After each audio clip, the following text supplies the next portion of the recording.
Pukul 16.47 pada Sabtu sore, aku mengemudikan motor ke parkiran gedung apartemen di Jalan Cikini, Jakarta Pusat.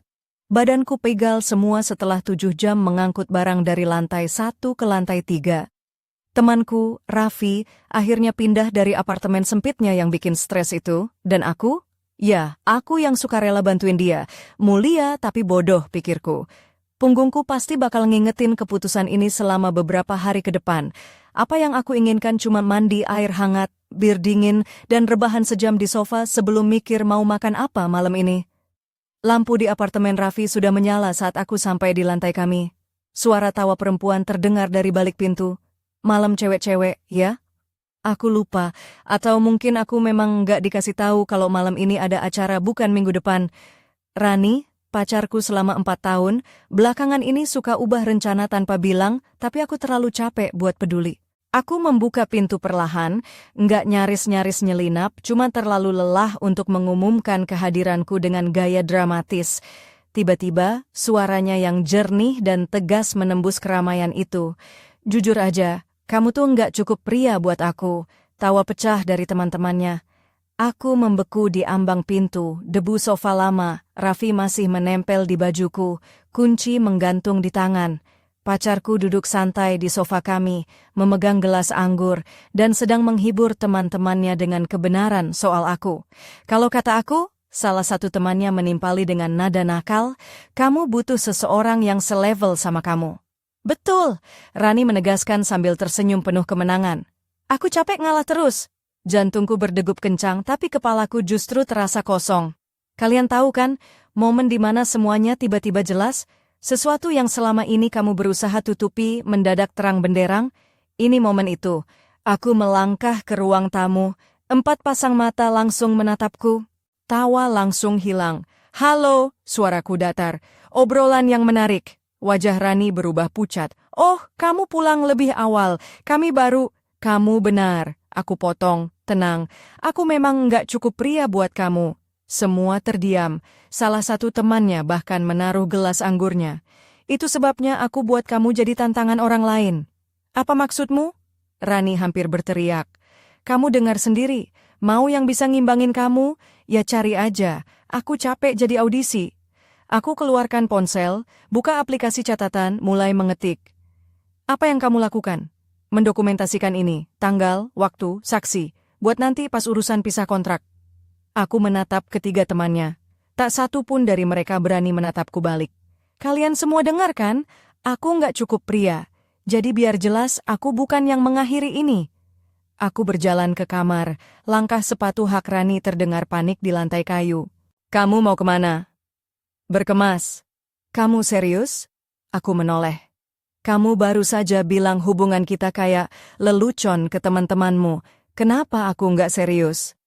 Itu bukan yang aku maksud. Itu persis yang kamu katakan. Aku terus ke kamar, ngambil tas travel dari lemari. Isinya baju, pakaian dalam, kaos kaki, alat mandi, charger. Rani berdiri di ambang pintu, wajahnya bingung. Kamu mau buang 4 tahun cuman gara-gara satu komentar? Aku mengancing tas dan menatapnya. Kamu pikir ini cuma soal satu komentar? Kamu habisin sejam terakhir ngejatuhin aku ke teman-temanmu, ketawa ketiwi bilang aku nggak cukup buat kamu. Aku angkat tas dan bilang jujur. Mungkin kamu benar. Aku memang nggak cukup buat seseorang yang ngomongin aku kayak gitu. Jadi, yuk, kita sama-sama upgrade. Kamu nggak maksud gitu? Maksudmu gimana? Dia nggak bisa jawab. Aku turun tangga melewati ruang tamu yang sudah kosong. Gelas anggur yang ditinggal teman-temannya masih tergeletak di meja kopi. Aku ambil kunci dari gantungan pintu. Kamu mau kemana? Suara Rani dari atas tangga. Penting nggak sih? Tentu penting. Ini rumahmu. Aku menatap ke atas. Ini rumah di mana pacarku nganggap aku di bawah dia. Beda banget sama rumah. Lalu aku pergi. Di dalam motor, aku duduk sejenak, tangan menggenggam setang, menarik napas panjang. Adrenalin mulai mengendur, dada sesak, tapi ada rasa lain yang lama tak kurasakan. Lega. Aku melaju ke Hotel Melati di daerah Kebayoran, Jakarta Selatan. Jujur 100.000 semalam agak mahal, tapi aku butuh tempat yang terasa aman. Kamarnya kecil tapi rapi, bergaya minimalis modern yang bikin kantong agak merana. Aku taruh tas di lantai, duduk di tepi tempat tidur. Ponselku bergetar, sekali, dua kali, terus-terusan. Dari Rani, 14 panggilan, 28 pesan. Aku scroll. Marah, kamu kekanak-kanakan. Manipulasi, aku nggak bermaksud begitu. Rasa bersalah, setelah semua yang aku lakukan buat kamu, aku balas satu. Aku serius, kita selesai. Urusan praktis bisa dibicarakan atau lewat pengacara. Pilihan kamu. Lalu aku blokir nomornya sementara. Aku butuh hening, ruang untuk berpikir. Aku rebahkan kepala di bantal hotel, menatap langit-langit putus asa, mencoba mengerti apa yang barusan terjadi. Hubungan 4 tahun hancur dalam 20 menit. Apa aku terlalu bereaksi? Tapi suaranya terus terngiang, kamu nggak cukup pria buat aku. Disusul tawa teman-temannya?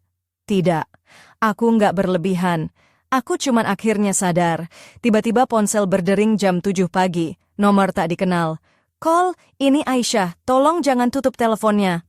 Aisyah, cewek tinggi berambut merah. Salah satu teman Rani tadi malam.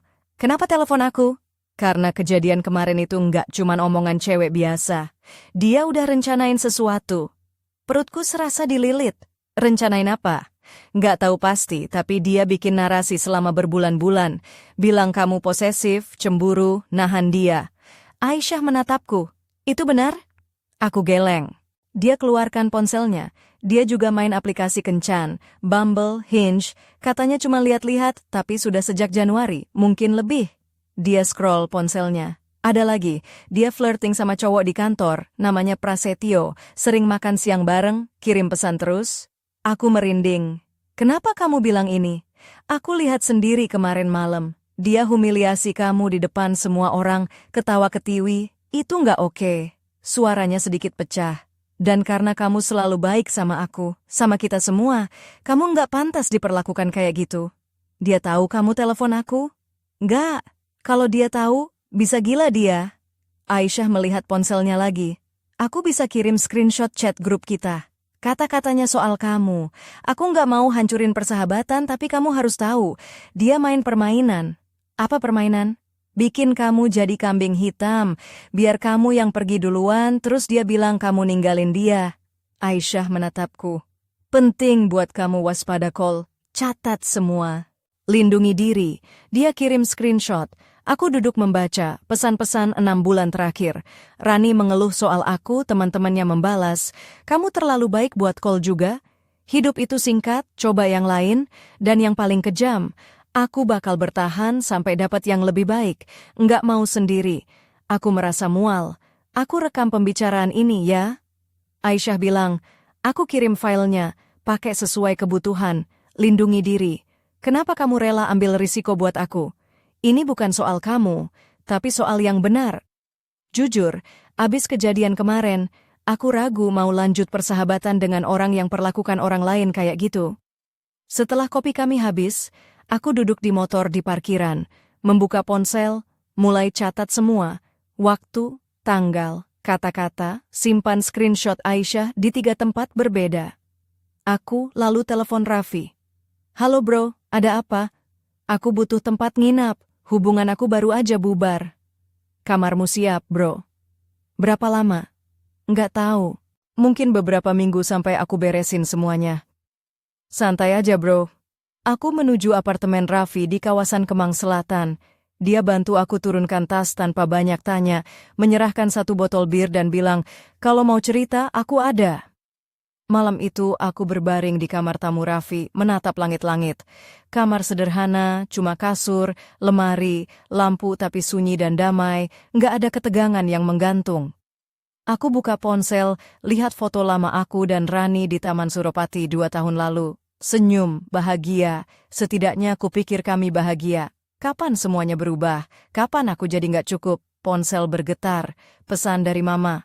Dengar kabar dari Rani. Dia bilang, kamu ninggalin dia, kenapa?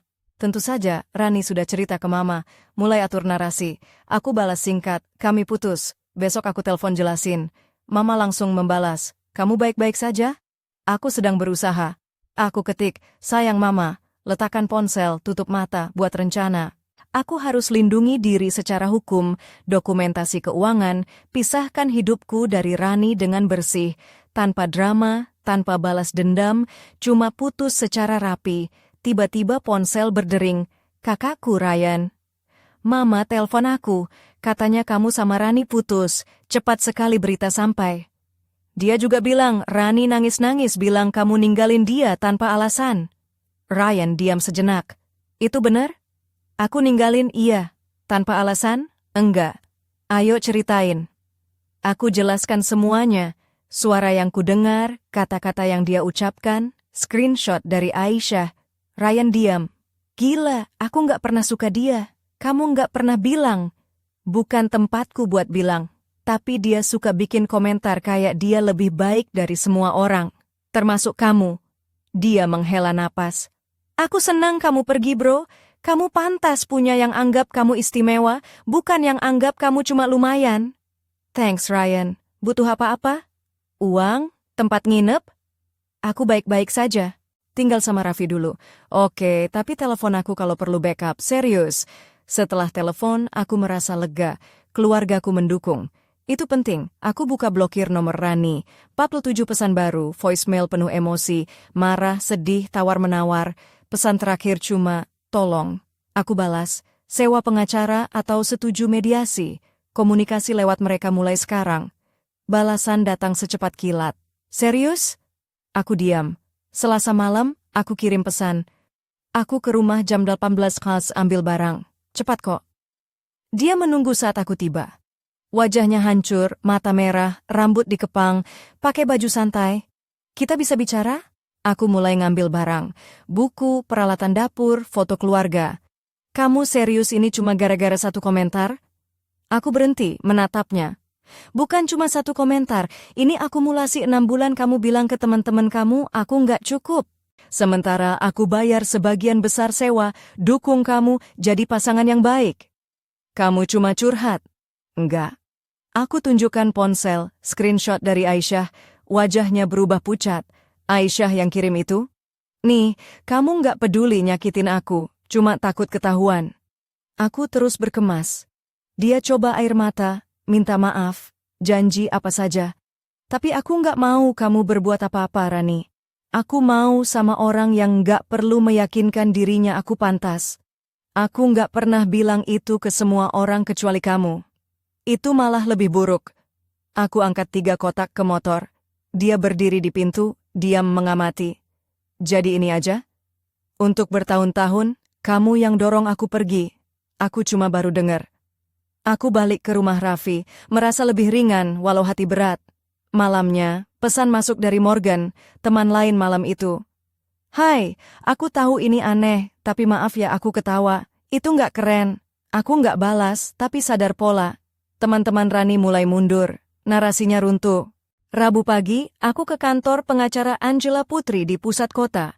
Lantai 3, karpet agak kusam tapi profesional. Aku bawa dokumen, kontrak sewa, bukti transfer, kwitansi. Angela telaah semuanya. Kamu punya kasus yang jelas. Kamu bayar lebih banyak, ada bukti dia akui kamu pergi karena tindakannya. Ini cukup. Benarkah? Lebih dari cukup. Harusnya ini mudah. Dia ketuk-ketuk pulpen di buku catatan. Aku akan hubungi dia, tawarkan mediasi. Kalau nolak, ada opsi lain. Tapi aku yakin dia akan setuju kalau tahu melawan kamu nggak bakal menang. Apa opsi itu? Pengadilan klaim kecil untuk minta ganti rugi. Kamu ada bukti bayar 70% biaya bersama. Itu nggak adil. Angela lihat aku. Boleh tanya sesuatu? Tentu. Kenapa kamu bersikap adil? Kamu bisa minta lebih? Aku pikir sebentar. Aku nggak mau balas dendam. Aku cuma mau selesai. Putus dengan bersih. Jalan hidup baru. Angela senyum kecil. Segar. Kebanyakan orang mau balas dendam. Itu cuma buat tambah rumit. Dia tutup map. Saya kontak dia dalam seminggu. Usulkan mediasi. Aku keluar kantor dengan hati lega. Ini akan selesai rapi, profesional, tanpa drama. Rani awalnya nolak. Bilang bisa urus sendiri. Angela bilang jangan langsung kontak dia, biar dia yang urus. Seminggu kemudian, Rani setuju mediasi. Kami bertemu di kantor Angela. Ruang terpisah, dia bolak-balik antar kami. Syaratku sederhana, aku bayar setengah sewa selama 8 minggu, aku bawa barang yang kubeli, bagi uang deposit. Selesai. Rani minta aku bayar penuh, alasan stres emosional, mau kompensasi. Angela balik ke ruangku, dia nggak punya dasar hukum buat itu. Aku bilang ke Angela, akhirnya Rani terima syarat awalku. Kami tanda tangan di ruang terpisah. Aku nggak lihat wajahnya hari itu. Malam setelah mediasi, aku duduk di kamar Raffi, tatap ponsel. Sebagian aku mau kirim pesan ke Rani, tanya apa kami salah. Bertahun-tahun itu lama untuk dibuang. Aku keluar ke ruang tamu. Raffi nonton bola, matanya ke aku. Kamu baik-baik aja? Ya, enggak juga, aku ragu. Aku duduk. Kalau aku bereaksi berlebihan? Raffi pause TV, tatap aku. Dia minta maaf? Setengah-setengah, dia bilang aku lebay. Dia tanggung jawab? Dia bilang aku salah paham tapi aku enggak. Raffi condong. Dengar bro, bertahun-tahun itu lama, nyaman dan familiar bukan berarti bagus dan sehat. Kamu ragu karena takut mulai dari nol, takut sendiri. Tapi sendiri lebih baik daripada sama orang yang bikin kamu kecil. Dia benar. Aku tahu itu benar. Keraguan bukan soal salah ambil keputusan, tapi takut. Takut mulai baru, takut sendiri. Thank you bro. Sama-sama. Sekarang stop ragu dan bantu aku pilih makanan malam ini. Malam itu, kami tertawa. Tapi, tunggu dulu. Ada sesuatu yang aku temukan di pesan-pesan Rani yang belum kubaca. Sebuah pesan dari seseorang yang tidak aku kenal, dengan kata-kata yang membuat darahku membeku. Pesan itu muncul dari nomor asing, tapi ada nama di ujung layar, Dewi. Aku tahu Dewi, teman lama Rani yang pernah kami kenal di kampus. Pesannya singkat tapi penuh makna. Call, hati-hati, ada sesuatu yang belum kamu tahu tentang Rani. Jangan percaya semuanya yang dia bilang. Aku menatap layar ponsel dengan dahi berkerut, merasa ada sesuatu yang tersembunyi di balik semua ini. Apalagi yang belum aku lihat, apa rahasia gelap yang selama ini dia sembunyikan. Hatiku berdebar tapi juga ada rasa penasaran yang tak bisa kuabaikan. Keesokan harinya, aku menemui Dewi di sebuah warung kopi kecil di kawasan Tebet. Dia sudah menunggu dengan ekspresi serius. Rambutnya panjang, sedikit keriting, dililit rapi dengan jilbab warna coklat muda. Pakaiannya sederhana tapi rapi, dengan kalung kecil berbandul bulan yang berkilau di bawah kerah blusnya. Ada sesuatu di matanya, tentu bukan hanya kekhawatiran biasa. Terima kasih sudah mau ketemu, katanya sambil menyeruput kopi hitamnya tanpa gula. Aku nggak tahu harus mulai dari mana, tapi aku rasa kamu harus tahu apa yang sebenarnya terjadi. Aku mengangguk, mencoba menenangkan detak jantung yang makin cepat. Aku siap dengar Dewi. Dia menatap sekeliling, lalu menunduk sedikit, seolah takut didengar orang lain. Rani, dia bukan cuma main-main denganmu. Dia sudah merencanakan ini jauh sebelum kamu sadar. Aku tahu karena aku pernah jadi bagian dari rencananya, meski aku menyesal sekarang. Aku terkejut. Rencana apa? Dewi menarik napas dalam, lalu mulai bercerita. Dia sengaja bikin kamu terlihat buruk di depan teman-temannya. Mulai dari cerita-cerita kecil tentang kamu yang posesif, egois, sampai dia bilang kamu nggak cukup pria buat dia. Itu semua strategi supaya teman-temannya mendukung dia, dan kamu terlihat sebagai pihak yang salah. Aku merasakan dingin menjalar ke ujung jari. Tapi kenapa dia lakukan itu? Dewi menggeleng pelan. Dia pengen keluar dari hubungan itu, tapi dia nggak mau kelihatan sebagai pihak yang mengakhiri. Jadi dia bikin kamu jadi kambing hitam, biar dia bebas tanpa kehilangan muka. Aku mengerutkan dahi. Tapi tentang aplikasi Kencan dan Prasetyo, Dewi menghela napas. Itu juga bagian dari rencananya. Dia ingin kamu merasa cemburu, terus kamu bertingkah aneh. Padahal, aku tahu itu semua cuma sandiwara. Aku menggigit bibir bawah, mencoba menerima semua ini. Kalau kamu tahu itu, kenapa nggak bilang dari dulu? Dewi menatapku dengan mata berlinang. Aku takut, dia orang yang pintar manipulasi, dan aku nggak mau jadi sasaran berikutnya. Aku tersenyum tipis, mencoba menghibur. Kalau begitu, aku berterima kasih kamu mau jujur sekarang. Dia mengangguk, tapi ada satu hal lagi. Rani nggak cuma berencana keluar dari hubungan kalian, dia punya rencana lain yang lebih besar. Aku nggak tahu detailnya, tapi aku dengar dia sudah bersekongkol dengan seseorang di kantornya. Sesuatu yang bisa membuat hidupmu jadi makin rumit. Aku menatapnya dengan serius. Siapa orang itu? Dewi menggeleng. Aku nggak tahu, tapi aku akan cari tahu. Kalau aku dapat info, aku akan kabari kamu. Kami berdua diam sesaat, menggenggam cangkir kopi masing-masing.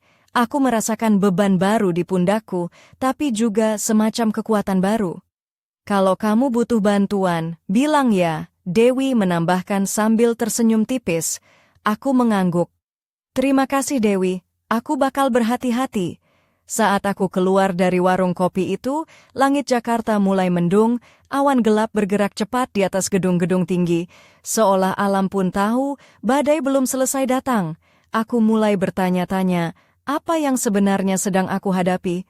Dan apakah aku benar-benar siap untuk menghadapi semua kebohongan yang tersimpan di balik senyuman Rani? Sementara itu, di balik dinding rumah kontrakan sederhana di daerah Cilandak, seseorang diam-diam mengawasi ponselku dengan tatapan dingin. Sebuah senyuman tipis muncul di bibirnya. Pertunjukan baru saja dimulai, gumamnya pelan. Aku menghela napas panjang, menatap jalanan yang basah oleh hujan ringan. Ini bukan hanya soal putus cinta lagi, ini tentang bertahan hidup dalam permainan penuh tipu daya yang jauh lebih berbahaya daripada yang pernah kubayangkan. Langit Jakarta masih mendung ketika aku tiba di apartemen Raffi pagi itu. Aku merasa seperti masuk ke panggung sandiwara yang belum selesai.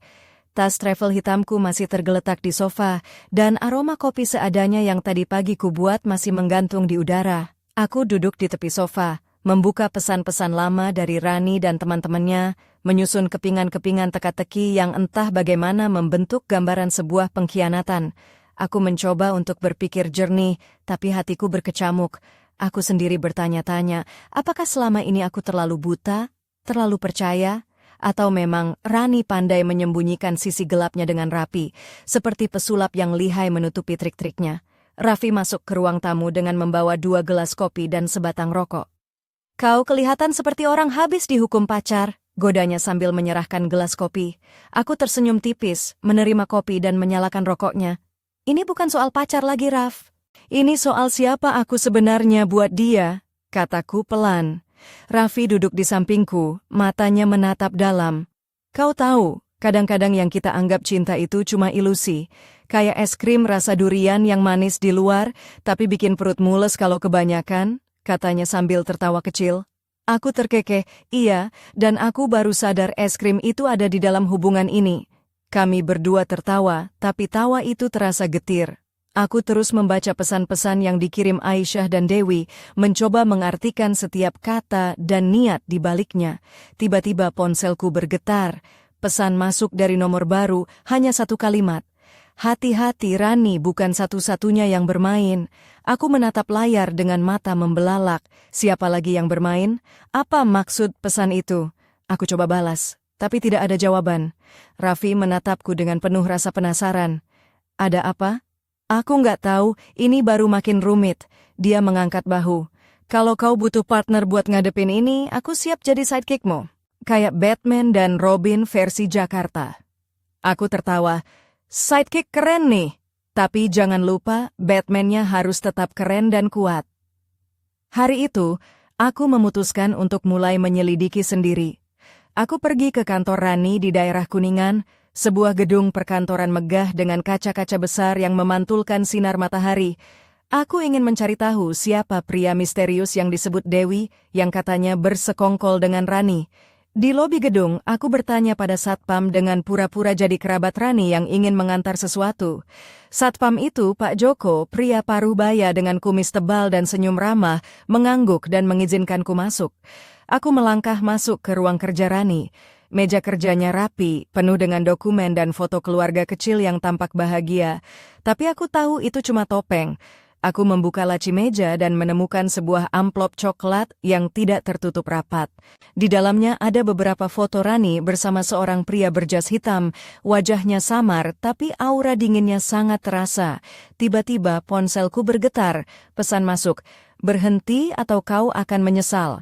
Jantungku berdegup kencang. Aku tahu aku sudah terlalu jauh masuk ke dalam labirin yang berbahaya, tapi aku juga tahu aku nggak bisa mundur sekarang. Aku keluar dari kantor dengan langkah cepat, menyalakan motor dan melaju menghindari hujan yang mulai turun deras. Di pikiranku, satu pertanyaan terus berputar. Siapa sebenarnya pria itu? Dan apa rencana besar yang sedang mereka susun? Sementara itu, di sebuah warung tepi jalan di kawasan Tebet, seorang pria mengenakan jaket kulit hitam duduk sambil menatap layar ponselnya. Dia tersenyum sinis dan mengirim pesan singkat. Dia mulai tahu, saatnya buat langkah berikutnya. Aku menepikan motor, menatap langit Jakarta yang semakin gelap, dan tahu, ini baru permulaan dari sebuah permainan yang jauh lebih berbahaya daripada sekadar patah hati. Mendung masih menggantung tebal ketika aku kembali ke kontrakan Raffi malam itu. Hujan rintik-rintik membasahi jalanan sempit di sekitar Cilandak, membaur dengan lampu jalan yang remang. Aku membuka pintu dengan langkah berat, tas hitam masih tergenggam di tangan, kepala penuh dengan pertanyaan tanpa jawaban. Raffi sudah menyalakan televisi, tapi suaranya pelan, seperti dia tahu malam ini bukan waktu yang tepat untuk hiburan. Aku duduk di sofa, menghela napas panjang, mencoba meredakan kegelisahan yang terus menggulung di dalam dada. Jadi apa rencana selanjutnya, Batman? Goda Raffi, mencoba mengalihkan suasana. Aku menatapnya, lalu tersenyum tipis. Sepertinya aku harus jadi Sherlock Holmes dulu, sebelum jadi Batman. Dia tertawa. Jangan lupa, Sherlock juga kadang butuh bantuan Watson. Aku mengangguk. Betul. Dan aku butuh banyak bantuan sekarang. Sambil menyeruput kopi panas, aku mulai bercerita tentang foto-foto yang kutemukan di kantor Rani, tentang pria berjas hitam yang misterius itu, dan pesan ancaman yang masuk ke ponselku. Raffi mendengarkan dengan serius, matanya tajam seperti detektif amatir. Kamu yakin mau terjun lebih dalam? Tanyanya. Aku mengangguk. Kalau aku mundur sekarang, aku nggak akan pernah tahu kebenarannya. Malam itu, aku mulai menyusun rencana. Aku harus mencari tahu siapa pria itu dan apa hubungannya dengan Rani. Tapi aku juga sadar, aku harus berhati-hati. Ancaman tadi bukan main-main. Beberapa hari kemudian, aku menyusuri kafe-kafe kecil di daerah Kemang, tempat-tempat yang biasa jadi sarang gosip dan rahasia. Aku bertemu dengan teman-teman lama Rani, berusaha menggali informasi tanpa menimbulkan kecurigaan. Di sebuah kafe bernama Kopi Luwak, aku bertemu dengan Sari, sahabat Rani yang dulu pernah aku kenal. Dia masih cantik dengan rambut hitam panjang tergerai, mengenakan blaus merah muda yang kontras dengan kulitnya yang cerah. Matanya penuh waspada saat aku menyapa. Kamu ya, Cole? Tanyanya pelan. Iya, Sari. Aku butuh bicara tentang Rani, jawabku hati-hati. Dia mengangguk lalu menunduk. Aku tahu sedikit, tapi aku takut kalau aku bilang nanti aku yang kena masalah. Aku meletakkan secangkir kopi di depannya. Tenang, aku juga nggak mau bikin masalah. Aku cuma mau tahu apa yang sebenarnya terjadi. Sari menghela napas panjang. Rani itu, dia punya sisi gelap yang jarang orang tahu. Dia suka main dua kaki, sama pria itu dan juga sama teman-teman kantor. Dia pintar bikin cerita supaya dia selalu di posisi aman. Aku menatapnya.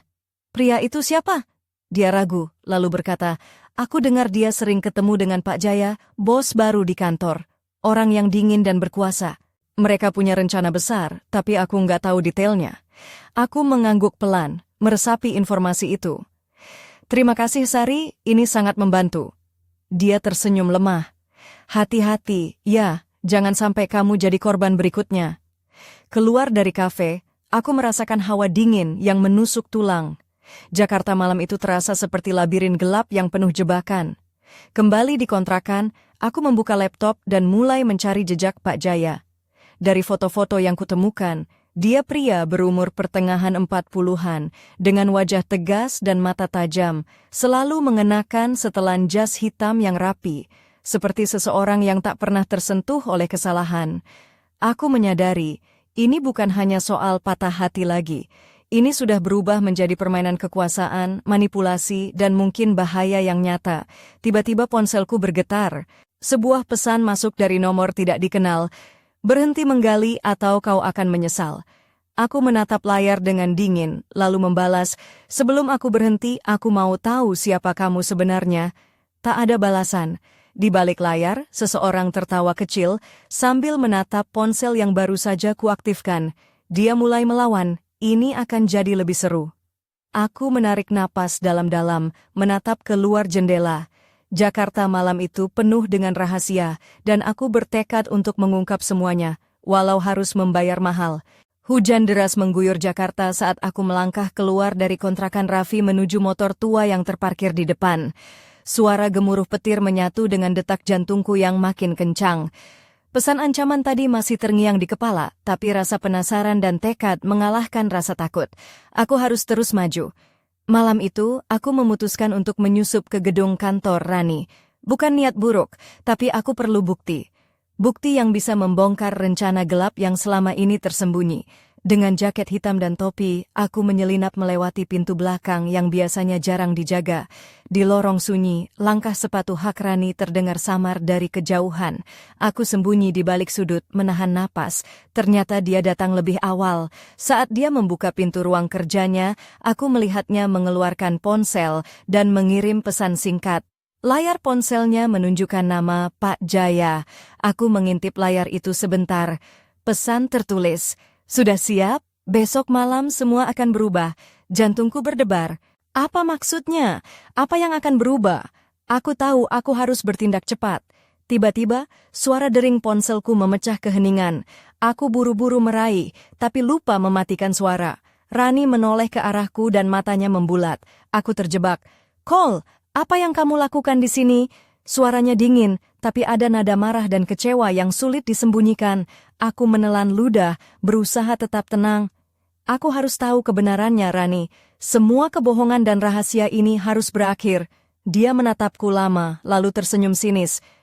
"Kamu pikir kamu bisa menang dalam permainan ini? Ini bukan tentang kamu atau aku, ini tentang kekuasaan." Aku mengangkat bahu. "Kalau begitu aku siap bertarung." Dia melangkah mendekat, aroma parfum mahalnya menusuk hidungku. Gaun hitamnya yang ketat membentuk lekuk tubuhnya dengan elegan dan menggoda. Sepatu hak merah yang memantulkan cahaya lampu kantor menambah kesan kuat dan berbahaya. "Hati-hati, Cole. Kamu mungkin akan terluka." Aku balas tatapannya. "Aku sudah terluka. Sekarang saatnya aku bangkit." Rani berbalik dan berjalan ke arah pintu, tapi aku memanggilnya. "Tunggu! Siapa pria itu, Pak Jaya?" Dia berhenti, lalu tertawa pelan. "Mereka semua bagian dari rencana. Tapi kamu hanya pion kecil, kau enggak lebih dari itu." Aku merasakan amarah membara di dadaku. Kalau aku pion yang akan menjatuhkan raja. Dia menatapku lagi, lalu membuka pintu dan menghilang di baliknya. Aku berdiri di lorong itu, dada penuh gejolak dan tekad membara. Malam itu, aku tahu permainan ini baru saja mulai, dan aku harus siap menghadapi konsekuensinya. Tapi di balik semua ini, ada satu pertanyaan yang terus menghantui. Apa sebenarnya yang Rani inginkan, dan seberapa jauh dia akan pergi untuk mendapatkannya? Di luar, hujan semakin deras, membasahi jalanan Jakarta yang gelap dan penuh misteri. Aku menyalakan motor, siap menghadapi badai yang tak hanya datang dari langit, tapi juga dari dalam hidupku sendiri. Malam itu, aku duduk di meja kayu kecil di sebuah warung makan pinggir jalan di kawasan Mangga Besar. Hujan sudah reda, tapi udara dingin masih menyelimuti. Secangkir teh hangat di tanganku beruap, menghangatkan tubuh dan pikiranku yang penuh beban. Aku mencoba mengurai benang kusut dari semua kebohongan dan rahasia yang baru saja terbuka. Tiba-tiba, ponselku bergetar lagi. Pesan masuk dari nomor tak dikenal. "Kamu terlalu dalam, Cole. Waspadai langkahmu berikutnya." Aku mengernyit. Siapa dia? Kenapa dia terus mengawasi? Aku balas dengan sederhana. Kalau aku mundur, aku mati. Kalau aku maju, aku juga bisa mati. Jadi aku pilih hidup. Tak lama kemudian, sebuah pesan lain masuk. "Baiklah, kita bertemu.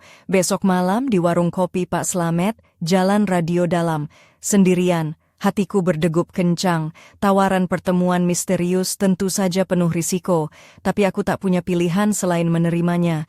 Ini mungkin satu-satunya cara untuk mengetahui siapa di balik semua ini. Keesokan malam, aku tiba di warung kopi Pak Slamet, tempat yang sederhana dengan lampu temaram dan aroma kopi yang pekat. Suara obrolan pelanggan dan dentingan gelas menciptakan suasana hidup namun canggung. Aku duduk di pojok ruangan, memesan segelas kopi hitam, dan menunggu dengan gugup. Tak lama, seorang pria bertubuh tinggi dengan jaket kulit gelap masuk. Wajahnya tertutup topi, tapi aku bisa merasakan tatapannya yang tajam mengarah ke arahku. Dia duduk di seberang tanpa banyak bicara, hanya mengangguk sebagai salam. "Cole," suaranya dalam dan berat. "Aku tahu kamu sedang dalam masalah besar." Aku mengangguk pelan. "Kalau kamu tahu, jelaskan."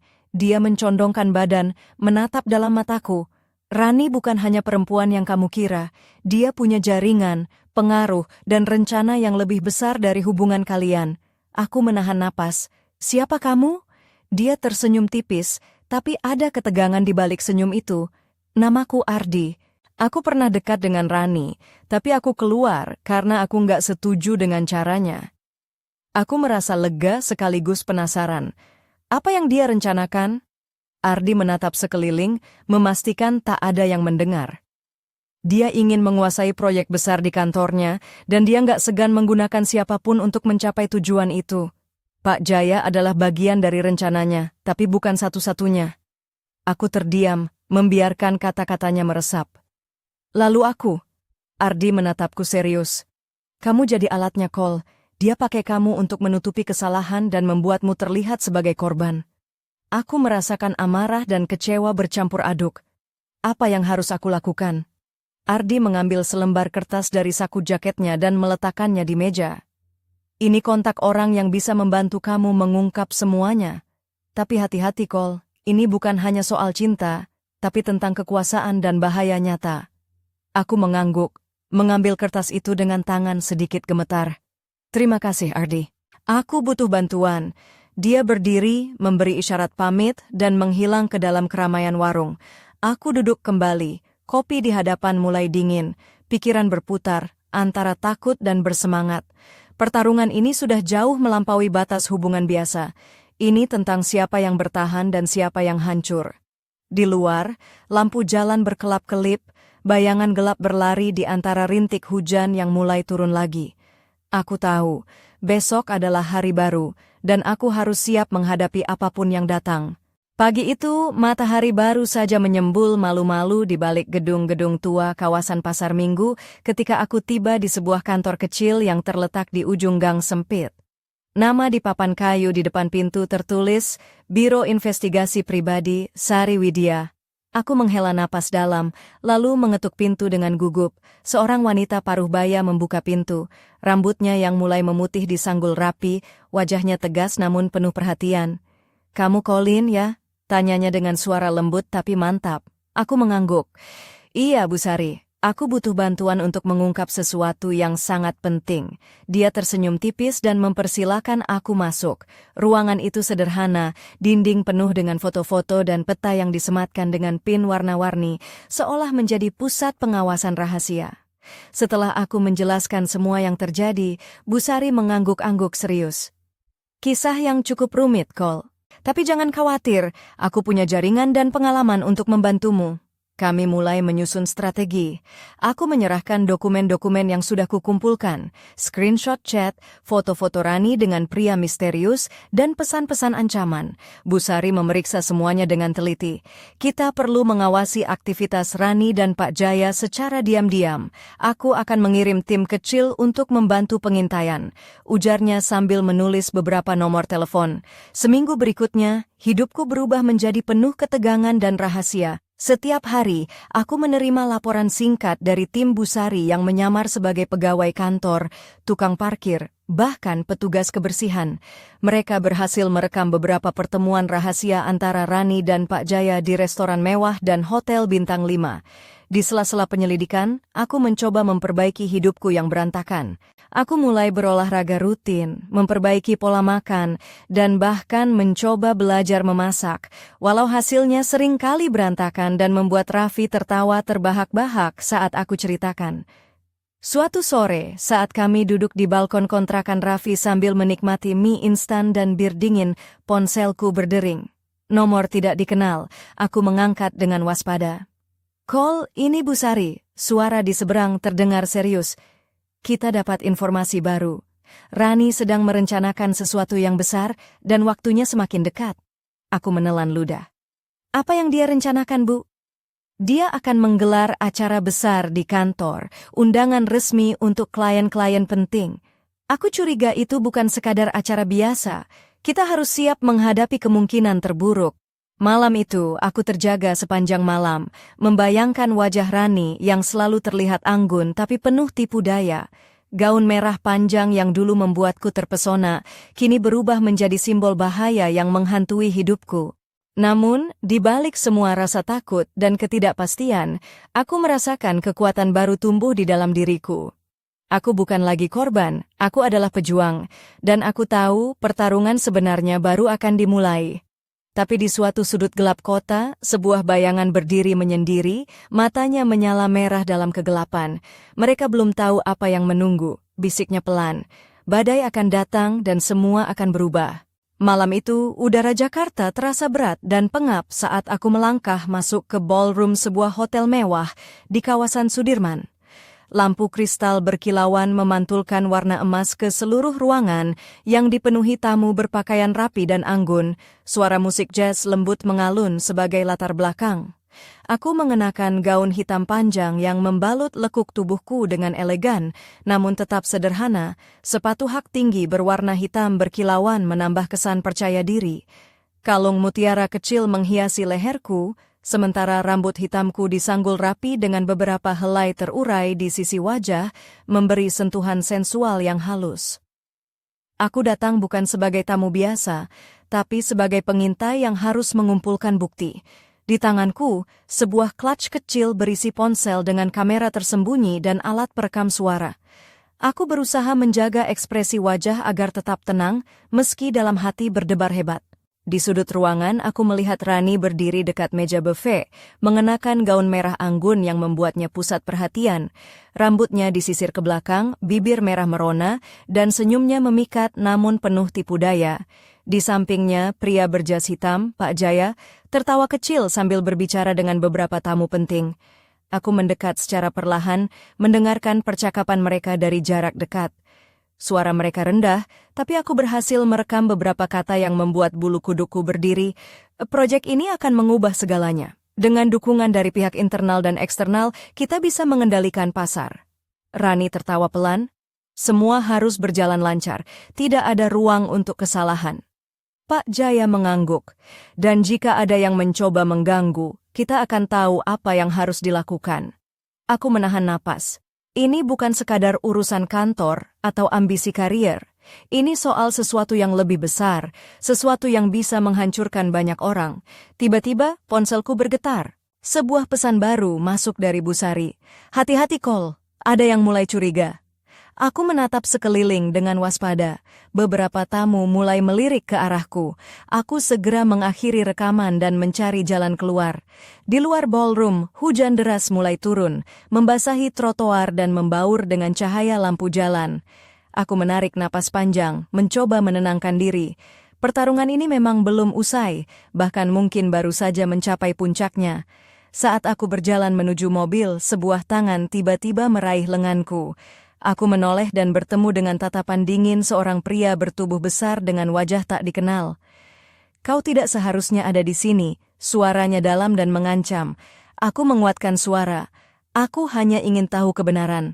Dia tersenyum sinis. Kebenaran itu berbahaya, dan kau sedang bermain dengan api.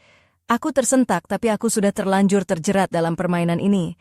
Pria itu melepaskan lenganku dan menghilang ke dalam kerumunan, meninggalkanku berdiri basah kuyup di bawah hujan Jakarta yang deras dan dingin. Aku tahu, malam ini bukan akhir, tapi awal dari sesuatu yang jauh lebih gelap dan berbahaya. Dan aku harus siap menghadapi apapun yang akan datang.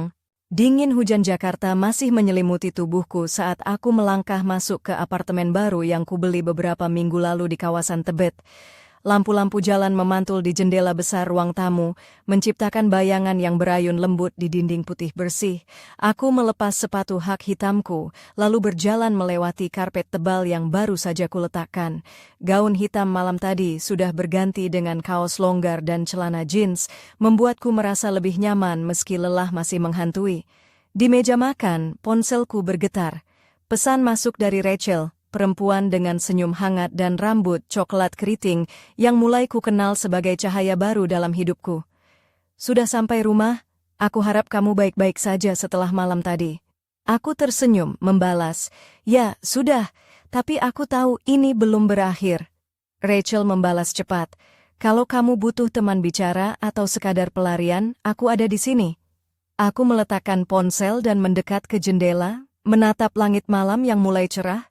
Pikiran tentang Rani, Pak Jaya dan semua intrik yang kusebut permainan terus menggelayut. Tapi di balik semua itu ada sesuatu yang baru dan hangat tumbuh dalam hatiku.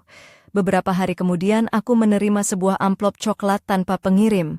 Di dalamnya ada foto-foto dan dokumen yang membongkar lebih dalam tentang Rani dan jaringan rahasianya. Ada pula catatan tulisan tangan dengan kalimat pendek. Jangan percaya siapapun, tapi percayalah pada dirimu sendiri. Aku tahu ancaman dan bahaya masih mengintai, tapi aku juga tahu aku tidak sendiri. Malam itu aku duduk bersama Rachel di balkon apartemen, menikmati secangkir kopi hangat. Angin malam membawa harum bunga melati dari taman di bawah. Kami berbicara tentang masa depan, tentang harapan dan mimpi yang mulai terasa mungkin. Tiba-tiba, ponselku bergetar. Pesan masuk dari nomor yang tak kukenal. Ini belum selesai, call. Aku akan kembali. Aku menatap Rachel dengan mata serius. Terkadang, untuk bisa melangkah maju, kita harus siap menghadapi bayang-bayang masa lalu. Dia menggenggam tanganku erat. Aku akan selalu ada di sini untuk menghadapi semuanya bersamamu.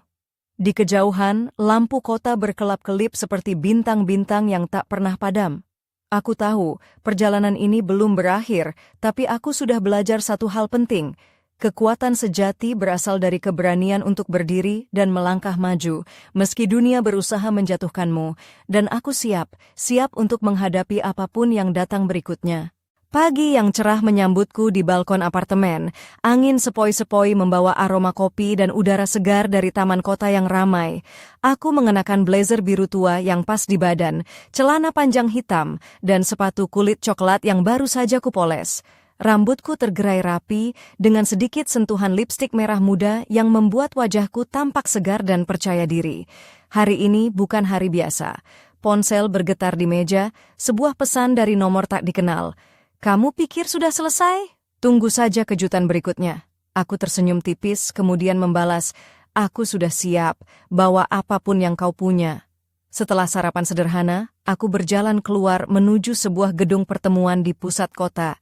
Di sana, aku akan menghadiri pertemuan mediasi yang dijadwalkan dengan Rani dan kuasa hukumnya. Setelah segala kebohongan dan pengkhianatan, ini adalah kesempatan terakhir untuk mengakhiri semua dengan bersih. Di ruang mediasi yang terang, suasana tegang menyelimuti. Rani duduk dengan wajah dingin, mengenakan setelan blazer merah marun yang mencolok, rambutnya disanggul rapi. Di depanku, pengacaraku duduk siap membela hak dan kebenaranku. Aku menarik napas dalam, menatap langsung ke mata Rani. Ini bukan hanya soal uang atau properti, kataku dengan suara tenang tapi tegas. Ini soal kepercayaan dan harga diri. Aku memilih untuk melangkah pergi, bukan karena aku kalah, tapi karena aku tahu aku pantas mendapatkan yang lebih baik. Rani menatapku sejenak, lalu menunduk. Aku tahu dia kalah, bukan hanya dalam mediasi ini, tapi juga dalam permainan hidup kami. Setelah pertemuan selesai, aku keluar dengan kepala tegak. Di luar gedung, Raffi sudah menunggu dengan senyum lebar dan 2 botol es teh di tangan. Kita rayakan awal baru, ya? Katanya sambil menyerahkan 1 botol. Aku mengambilnya, tersenyum dan mengangguk. Mulai dari sini, aku yang tentukan jalan hidupku. Tapi saat aku melangkah pergi, ponselku bergetar lagi. Sebuah pesan singkat muncul di layar. Kamu pikir kamu sudah tahu segalanya. Tunggu sampai kamu lihat apa yang tersembunyi di balik bayangan. Detak jantungku mempercepat. Sebuah misteri baru mulai terbuka dan aku tahu perjalanan ini belum benar-benar selesai. Namun kali ini aku merasa berbeda. Aku sudah belajar untuk berdiri tegak, menghadapi kegelapan dengan keberanian, dan mengejar cahaya masa depan tanpa takut. Sampai jumpa di babak berikutnya. Suara angin berhembus pelan, musik dramatis mengalun, dan layar perlahan gelap.